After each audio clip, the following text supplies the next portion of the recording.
And we are recording. Um, again, welcome to Med101, and this is Neuroscience Part 2.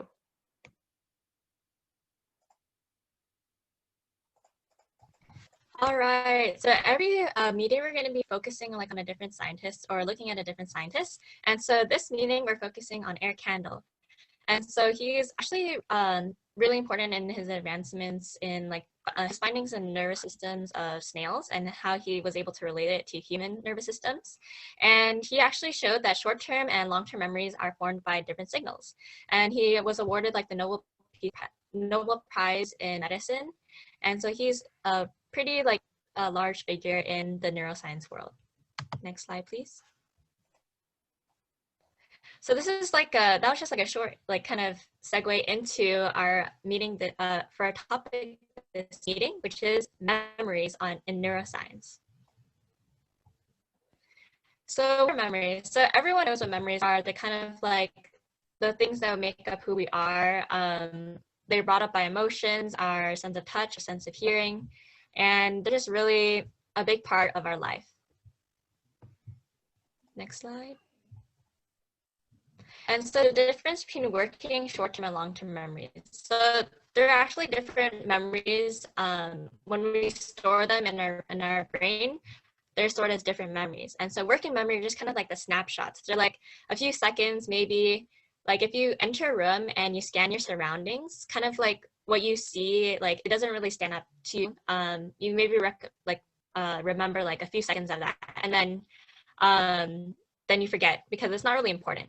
Short-term memories are kind of held longer than working memories. So if you let's say you do math problems or something, and then you don't really necessarily remember the last two, the equation of the last two problems, let's say. And long-term memories are they can be stored forever, like when you learn your mother's name or your father's name. And the way that short-term memories are able to become long-term memories is through a process called consolidation. And so what happens is when you continuously remember that, recall that memory, it becomes consolidated in your brain and becomes a long-term one. Next slide. So where are memories located? There's actually different areas of the brain that is located. So working memories, they're located in the prefrontal cortex and the lateral interparietal cortex, which is kind of if this is your frontal cortex, it's kind of located in the back, kind of in your parietal cortex on the top of your head. And then short-term and long-term memories are located in your neocortex, which is kind of in that same area in the primary sensory cortices and the parietal lobe. And then you also have your hippocampus. So how can we form memories? So this is kind of a really watered down explanation, but basically your brain is able to obtain information from your surroundings, like your sensory information, whatever you get from your environment. And then what it does is it sends the information to the neocortex. That's where your short-term memories, short-term and work memories are. And then when long-term memories form, the hippocampus is able to retrieve information from the neocortex, and you're able to change your brain wiring. And as you keep on recalling a memory, what happens is it becomes more concreted into that long-term memory. So then when you're 5 years old, when you think of a house, you think of a 2D drawing, and you have different kind of wiring. But when you're 50 years old, you have experience, you have synaptic plasticity, which is basically how your brain is able to adapt to change. And you think of your own house or an actual 3D representation of a house, and then your neural wiring changes. Next slide. And so here are some methods to improve memory. So this is especially helpful if you're taking tests or you're doing your assignments for school, and really avoiding multitasking and removing distractions. I think it's kind of funny because I can't watch a video or listen to English, someone talking to me, if I'm doing something else or reading bio homework. But I'm able to do that if it's math and watching a movie. So then sometimes when I'm watching a movie, I just do math homework on the side. But actually, your brain's not really equipped for multitasking. So it really helps if you focus on one thing. And that's really helpful with the Pomodoro technique. And what you do is you set a timer for 25 minutes, and then you just focus on one assignment. And then after that time period, you take a break for 5 minutes, and then you keep on doing that. And so it kind of really motivates you to really finish your assignment. And if you do that within the time frame, you're like, oh my God, I just finished that. And then you can continue your other activities. And also getting enough sleep and also maintaining a healthy diet is really important in improving your memory. Next slide. So here's actually a really interesting case study. And then Adder and Katie stop sharing for a little bit and I'll share my screen. Dr. Julia Shaw, she kind of is a really interesting person. She wanted to implant false memories into people, and she wanted to convince them that they committed a crime. And so we're gonna watch some clips of it, and I'll just like kind of like speed through. I'll send the video into the chat in case you want to watch it later, but I'll start screen sharing now.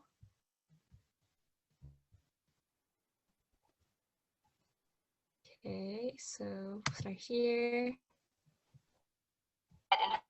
To think that they committed a... Can you guys hear that? Yeah. Okay, cool. All right. So I'll start here. Crime that never happened. She begins with a truth that gathered from their parents. In this case, a family move. We moved around like every year kind of thing. But this was just a trick to gain trust. The next step is to introduce the false memory, a fight so severe that the police were called. So the other event which your parents reported happening was when you were 14 years old, you initiated a physical fight and the police called your parents. So it happened in Columbus.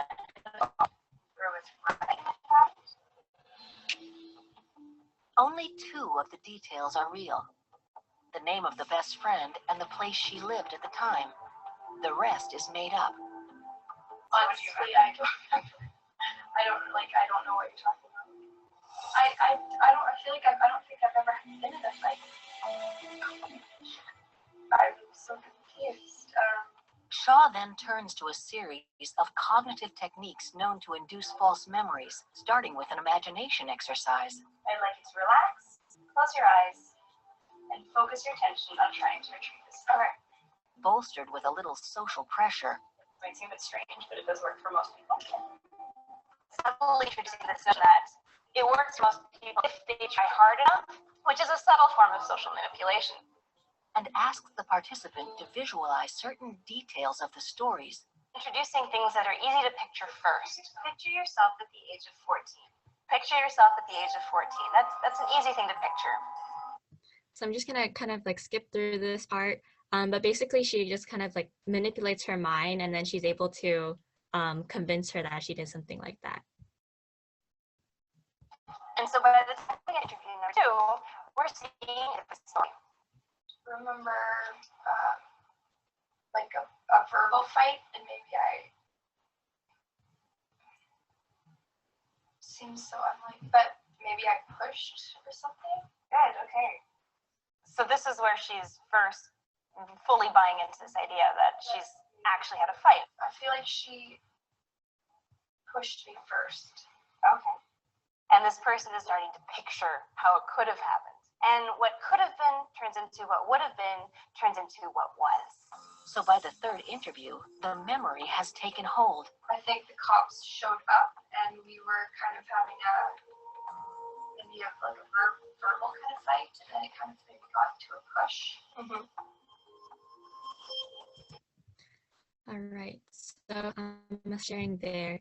So basically, what happens is like she actually kind of convinces her through like social manipulation, and so that's kind of an interesting way of how you can think of like how you're able to change your neural wiring of like something that happened in the past. And then next slide, please. So here's some like questions raised. Kind of like you can answer in the chat. I don't know, we'll come back a little bit later. But like you can answer in the chat or you can unmute yourself, and I feel like it'd be a great time like to kind of discuss. It's a little bit hard to do breakout rooms with like 35 people. So like the first question is, would it be ethical to implant false memories in therapy? Like if someone was sexually assaulted or had like a really traumatic experience. I can start off first, and then we kind of like go around and you can kind of voice your opinion. So I feel like a lot, like sometimes these traumatic events, they really change someone's life, I think. for example, if someone was involved in like a really serious relationship, and like one of them like had like an affair or something, that's like that could be like a traumatic event, and then the other person could be like become an addict, or like start like becoming really depressed, and like start like not really prioritizing like their life or anything like that. And so I think in that instance, I feel like false memories could be possible, but and I could leave it up to you guys. What do you guys think about this? All right, so I don't think it's ethical. Can you elaborate, Austin? Yeah, so I don't think it's ethical because it just sounds weird putting false memories into people. And I think there's just another alternative, like either therapy or getting and coping with it. I could see that view too. I feel like when you change memories, like it just kind of makes you a different person, because sometimes your memories just make you who you are. But does anyone else kind of want to talk about what they think about this? I also agree that it's unethical, because I think that you shouldn't really mess with memories, because as you said earlier, it's what you're made of, and how it determines your personality. And if this did happen, I'm going to sound a little cynical right now, but if this did happen, it would be hard to set a boundary for what type of memories are considered traumatic. Something could be really traumatic, like losing your friends in a car accident, or something could be like getting a splinter. And then, so I think it might spiral down to the point where everyone's just asking to have false memories put into place such that they never feel any sort of pain by their definition. I could see the argument too. Nathaniel in the chat says not ethical because it truly isn't their memories. If you can, do you want to like elaborate, or what do you think about it?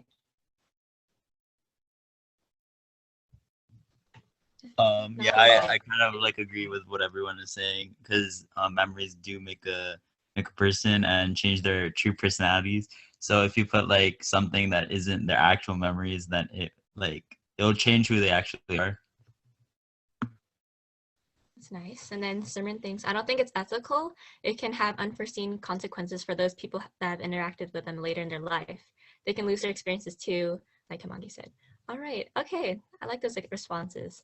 We'll just kind of move on to the next question, because I feel like we don't really have a lot of time. And then, so here's another question. Would you rather have photographic memory or forget whatever you want? So I kind of start off. I'm not entirely sure if I'd want to have a photographic memory. I feel like it'd be super cool. Like I could study something for math and just like never like study it again. Like I could be like calculus, remember all those formulas, and then like that's it. But I guess it'd be cool to forget whatever you want. And so there are a lot of actual mixed responses in the chat. Some say that they want photographic memory. Some say forget what I want. For someone who wants photographic memory, could you talk about why you'd want photographic memory? I think I'd want photographic memory because usually I do forget things. Like suppose I'm studying for a test and I usually do forget after like taking the test. So I think it'd be really helpful for like taking a test. If I have photographic memory, it'll be easier. I would want photographic memory because it kind of is cool. Yeah, as Kristen said, it's cool, and I'm a person who prefers everything visual. Like even in math, I would prefer an example rather than the theory. So it would be easier. And as, sorry if I'm pronouncing your name wrong, Shagun, I think. As she said, math test, I go crazy with those. So taking a screenshot, putting it in the paper, it would be easier. All right. Maybe someone from someone who'd want to forget whatever you want, and then we can move on to this after this, because I feel like our time is kind of like really short right now. Does someone want to talk about why they want to forget whatever they want? Like photographic memory only occurs to what you kind of see. Like the problem I have is that I can't remember things that I hear. So photographic memory wouldn't help me too much. And I think that if I ever felt like some sort of trauma, then I would just rather forget that than remember it with a photographic memory. Yeah, I could see that too. These are really good kind of responses. I'm glad that like a lot of people are kind of participating. So you can kind of look forward to like more of these like discussions later on. But we're just gonna move on because there's some like other events that we're gonna talk about. So health awareness. So we're going to be talking like kind of like the events that are coming up. So today is actually World Osteoporosis Day. And so this campaign wants to, their goal is to raise awareness about osteoporosis. And so osteoporosis mainly affects the elderly, and what happens is your bones actually become porous, and so it makes it really like fragile. And so fractures actually affect 1 in 3 women and 1 in 5 women over the age of 50. And so here's some steps to maintain healthy bones. And if you want to sign the charter and help make fracture prevention a global priority, then you can feel free to do that. I'll be posting more about this in like the Facebook and our Instagram. So look out for that. And next slide, please. So Respiratory Care Week. So that's going to be next week. And so we're just kind of like really think about like respiratory therapists and respiratory care. And so respiratory therapists, they really diagnose like your breathing and lung disorders. So they kind of like tackle patients who have asthma or chronic obstructive pulmonary disease or COPD. And we'll actually have an event next week about this. And then next slide. So yeah, here's some events. So yeah, what I was talking about earlier, there's the Respiratory Care Week. And so what you can do is you can publicize any of the 2 flyers that are on the left, and then as a Facebook post and an Instagram story. And then during that week, you can write, in your post, you can write 1 fact about it, include hashtag RCWeek20 and tag us, and then send me the screenshots and I'll give you the X.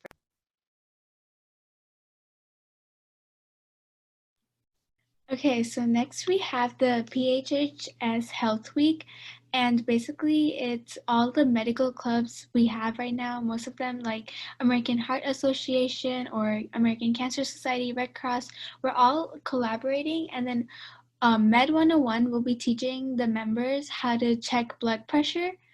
We will be sending out the Google form and how to sign up soon, so just check out for that.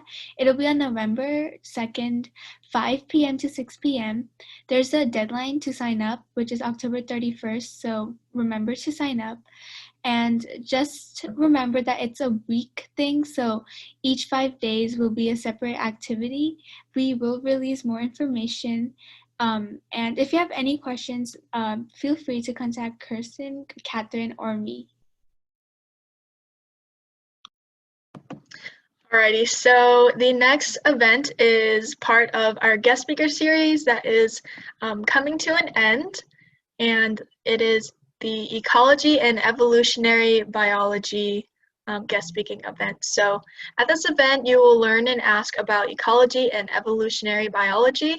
It will be taking place on Zoom on Saturday, November 14th from 2 to 3 p.m. The deadline to sign up is November 12th, and you can contact me to sign up. So to get your act, you'll have to take a picture of 5 notes and send them to me with your name and grade on the paper. Next slide, please. Okay, so just a reminder that these guest speaking events, or in this particular series, this is led by STEM Girls, and although Med101 is not hosting these webinars, they are great opportunities for you guys to learn about different medical professions. So this is the cardiac anesthesiology event, where it will be taking place on Zoom, Saturday, November 28th from 2 to 3 p.m. as well. The deadline to sign up is November 26th. Again, you can message me to sign up for this, and the to gain your act is the same as you have done for the previous guest speaking events.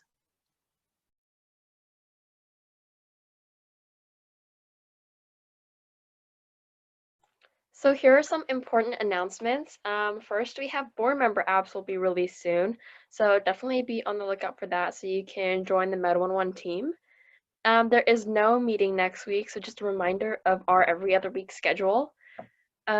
Meetings are first and every third Tuesday at 12:15 p.m. and stay updated on our Facebook group page where we share all of our events that you heard about today. And there's also a Linktree link in our Instagram bio. So if you have any trouble finding the activity sign up, or you're wondering how many acts you have, or how many meetings you've attended, if you meet that 75% requirement for an act, then you can go to the Linktree and you'll find it there. All right.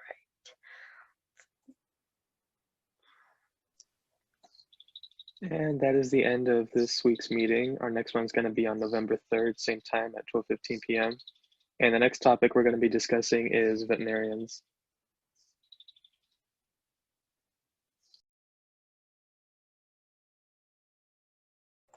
All right, thank you so much for coming.